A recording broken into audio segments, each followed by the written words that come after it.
Welcome to this explainer. Today, we're exploring a universal fascination that pretty much all of us share. How do the ultra-successful actually process the world? We see these outliers in business, science, and innovation, and honestly, it's really easy to look at their massive achievements and feel like they're just operating on an entirely different frequency. And the truth is, they kind of might be. But it's not magic. It's actually a combination of a very specific way of breaking down problems paired with a highly distinct psychological profile. So the big question we have to ask ourselves is, do these outliers achieve their status through mere luck, or do they rely on a highly specific cognitive framework and psychological blueprint? Are they just, in the right place at the right time, or is there an actual engine inside their minds that reliably produces these extraordinary results? Well, today we're going to look at hard empirical data and some truly fascinating historical examples to decode exactly how the outlier mind works. Okay, let's dive into part 1. The first principles framework, the cognitive engine. Highly successful people have a very unique approach to problem solving. They completely deconstruct the problem. To really understand this, we actually have to go all the way back to Aristotle. He defined a first principle as the first basis from which a thing is known. In practical terms, first principles thinking means thinking like a scientist. It's the process of systematically stripping away all your inherited assumptions, all the conventions, and all those, well, that's just the way things have always been done arguments, until literally only the foundational, undeniable truths remain. You boil a situation down to the absolute fundamental parts that you know for a fact are true, and then you build up from there. Let me give you one of the most famous modern examples of this in action. Back in 2002, Elon Musk had this incredibly ambitious idea. He wanted to send a rocket to Mars. So, he visited a number of aerospace manufacturers around the world to just buy a rocket. The problem? He was hit with an absolutely astronomical price tag, up to $65 million for a single rocket. For most people, that massive number would basically be the end of the dream. The inherited assumption is simply, space travel is just too expensive. But Musk applied first principles thinking. He approached the whole thing from a physics framework rather than reasoning by analogy. He asked, okay, what is a rocket actually made of? Well, it's aerospace-grade aluminum alloys, titanium, copper, and carbon fiber. Then he asked the next logical question, what is the value of those exact raw materials on the commodity market?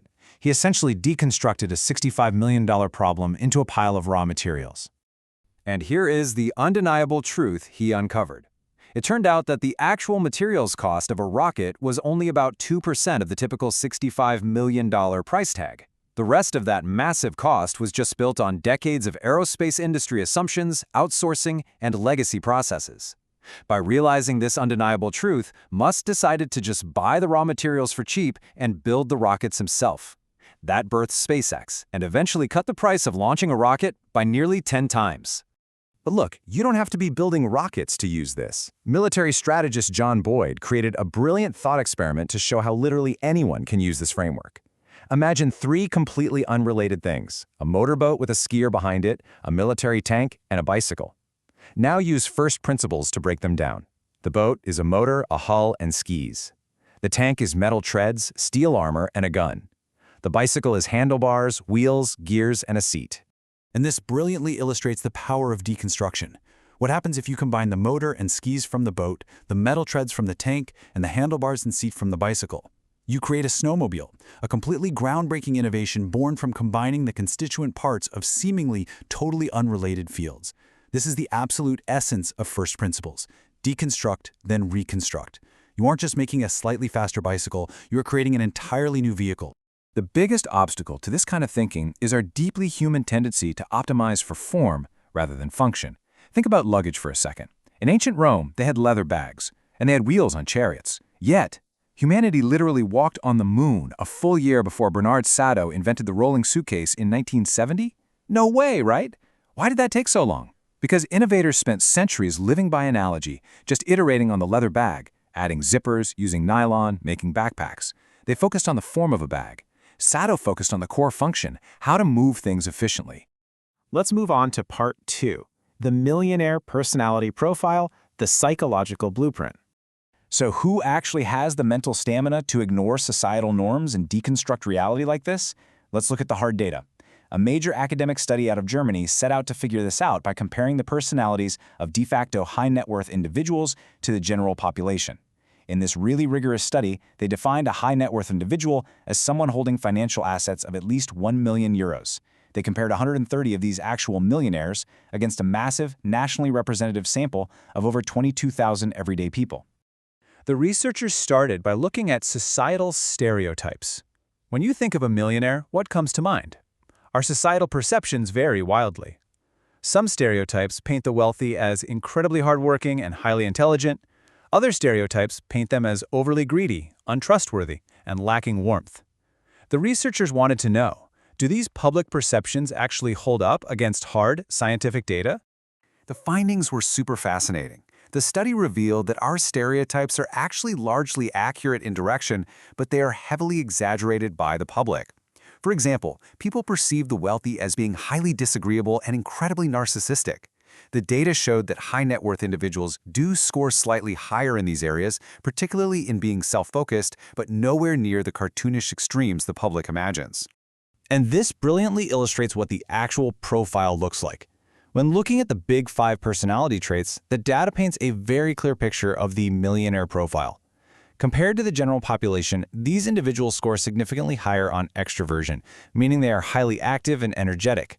They score higher on conscientiousness, reflecting deep structure and goal setting. And importantly, they score significantly lower on neuroticism, meaning they possess incredibly high emotional stability. Now, what's really interesting about this slide is the visual proof. You can see it right here in these academic kernel density plots mapping the personality distributions. The orange represents the general population, and the purple represents the high net worth population. Notice how those purple shapes visibly shift? You can easily see the wealthy leaning heavily toward lower neuroticism and higher conscientiousness. It is empirical proof of a highly resilient agenic personality profile, someone who is stable, flexible, and completely driven by personal agency.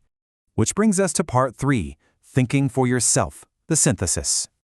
So, how do the philosophical framework of first principles and the psychological data of the millionaire personality actually connect? Well, the linchpin connecting them is something called a locus of control. An external locus of control is the belief that your life depends on luck, fate, or external systems. The study overwhelmingly proved that millionaires possess a highly internal locus of control. They believe their life depends almost entirely on themselves. This internal locus of control is the exact psychological requirement needed to ignore the herd, abandon conventional forms, and trust one's own agency to deconstruct a problem. But why does all of this actually matter for your everyday life?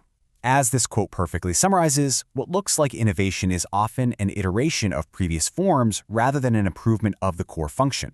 If you live your life by analogy, relying on external systems and inherited assumptions, you stay trapped in a cycle of continuous, boundary-bound improvement. You basically spend your whole life trying to invent a slightly better leather bag instead of just putting wheels on it. To unlock the outlier mind, you absolutely have to cultivate that emotional stability, trust your internal locus of control, and start breaking your challenges down to their absolute foundational truths. So, I'll leave you with this question to think about. Look at the biggest problems in your life right now.